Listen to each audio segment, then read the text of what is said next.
एक अनमोल भजन आप लोगों के बीच में।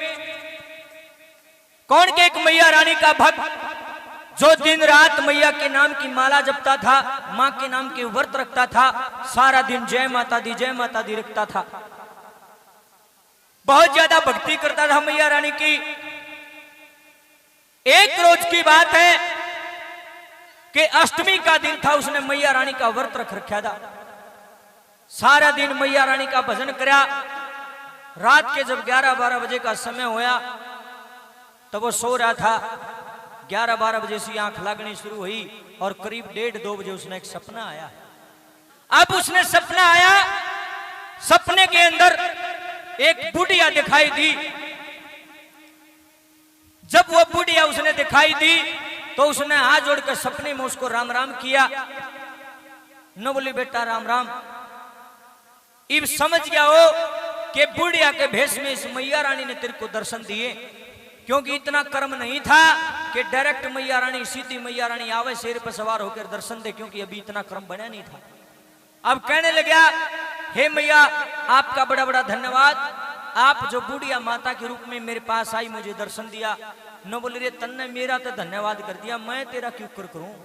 कहने लगा मैं समझा नहीं बात ने माता रानी क्या कहना चाहती है। न बोले रे मैं न्यू कहना चाहूं सु बेटा, मेरे नाम के पीछे तू पागल हो गया, जय माता दी रखे सारा दिन, लेकिन मेरे लाडले जितनी बड़ी गलती तू कर रहा शायद धरती पर कोई कर रहा होगा।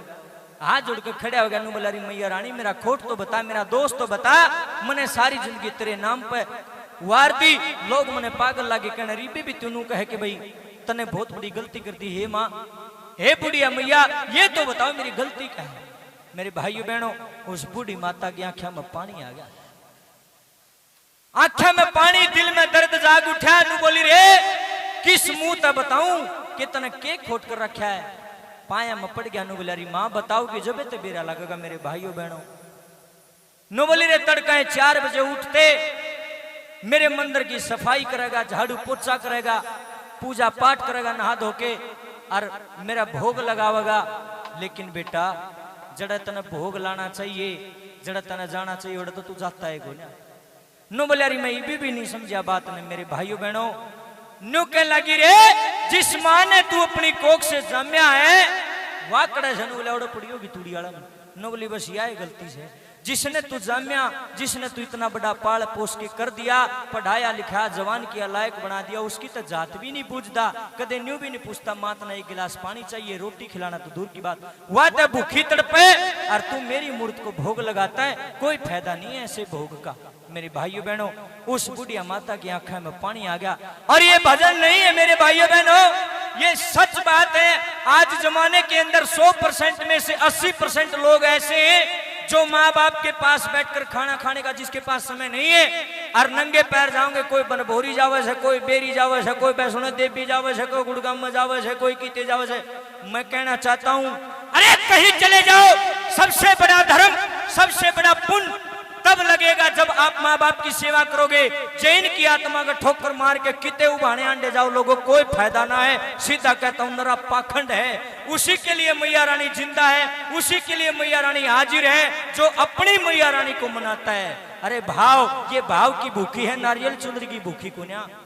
लेकिन आज हम न्यू सोचा है नारियल चुनरी ले ली, उबाने पाए जावा मैया को चढ़ा दिया, बस मैया मेरे बस में होगी। अरे मूर्ख आदमी क्या सोचता है, इसको कुछ पता नहीं है, ये जगत जननी है। अपनी माँ के तो ठोकर मार दी और न्यू सोचे से या जोड़ी भरेगी, या उसे की जोड़ी भरेगी जो अपनी माँ की आत्मा नहीं दुखावेगा। रोन लगी। और सच में आज मैया रानी रो रही है। लोगों, इस कलयुग के समय में हमने मैया रानी को रुलाया है। बहुत सारे नकली घटिया सोच के लोग इस भजन को भी डिसलाइक करेंगे, मुझे पता है, गंदे कमेंट भी करेंगे, जिनको नॉलेज नहीं है, ज्ञान नहीं है। लेकिन ये भजन नहीं है, मेरे मन की पीड़ा है जिसको कलम के माध्यम से आपके सामने पेश कर रहा हूं। ताली बजाने की जरूरत नहीं है, नाचने की जरूरत नहीं है, खड़ा होने की जरूरत नहीं है, जयकारा लगाने की जरूरत नहीं।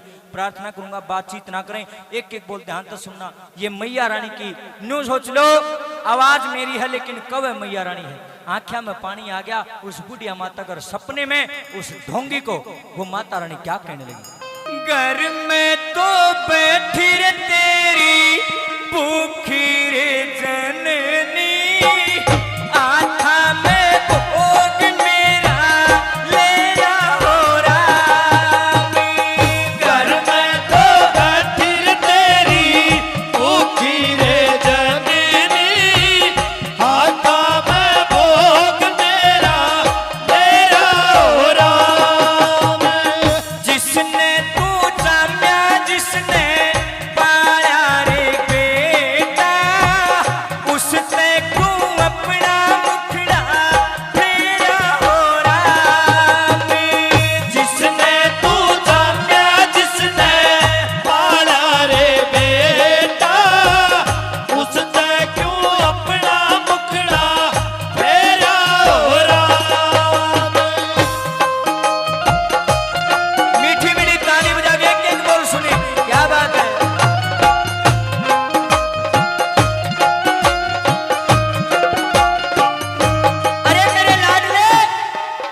तुझे नहीं पता जब माँ गर्भवती होती है तो कितने कष्ट उठाती है, खाना खाती है तो उल्टी पड़ जाती है, कुछ पचता नहीं है, ना बैठ सकती है, ना ढंग से चल सकती है, ना ढंग से सो सकती है। एक माँ का दर्द माँ ही समझ सकती है। लोगों, दुनिया के डॉक्टर्स कहते हैं, वैज्ञानिक कहते हैं, संसार में सबसे बड़ा कष्ट, सबसे ज्यादा भयंकर पीड़ा यदि है तो प्रसव पीड़ा है, इससे ऊपर कुछ भी नहीं है। और एक माँ कफन सिरहाना धर के अपने बच्चे को जन्म देती है। तू कैसन जगह माँ के दर्द ने।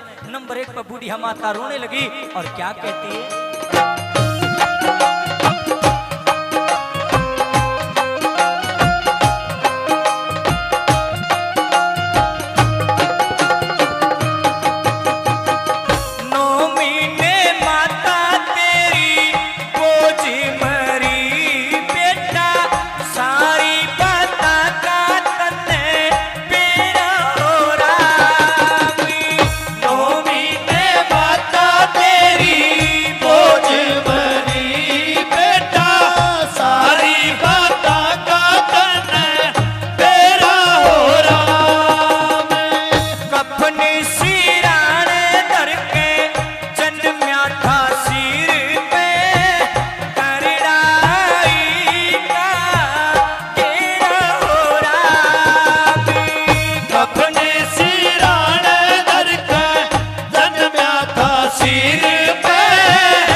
और तू मेरी कढ़ाई हर अष्टमी वाले दिन पक्कम देता है, चाहे तेरा ब्यों तो हो चाहे ना हो, लेकिन कदे जाकर न्यू नहीं पूछता आरी माता ने रोटी खा ली।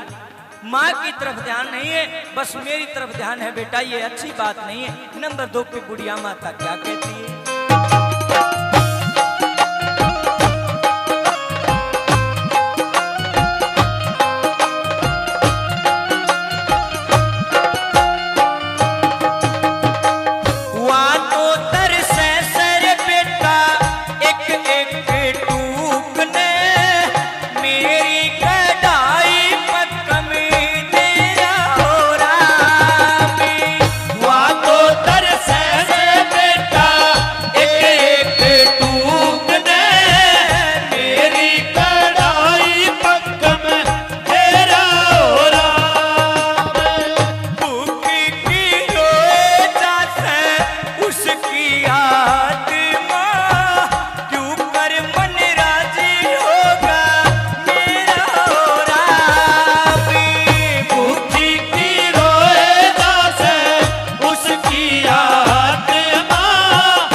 पार उतार देगी ना। बेटा इस बात ने मन की मन में रख लिया, ऐसा नहीं हो सकता। अरे जिस माँ ने 9 महीने कोख में रखा, जिसने इतने लाड लड़ाए, पाला पोसा, पढ़ाई लिखाई लायक किया, उसके तो ठोकर मार दी। और न्यू सोचे से मैया रानी का भक्त बन गया इतना बेड़ा पार हो जाएगा, बिल्कुल भी नहीं। इस बात में भूल जाइए, तेरा सत्यानाश होगा, क्योंकि तू अपनी मर्यादा न, अपने फर्ज न, अपने कर्तव्य न कतिये भूल गया मेरे लाडले। ये ठीक नहीं है। नंबर 3 पर बूढ़िया माता रोती भी है और समझाती भी है। क्या कहती है?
भजन नहीं है।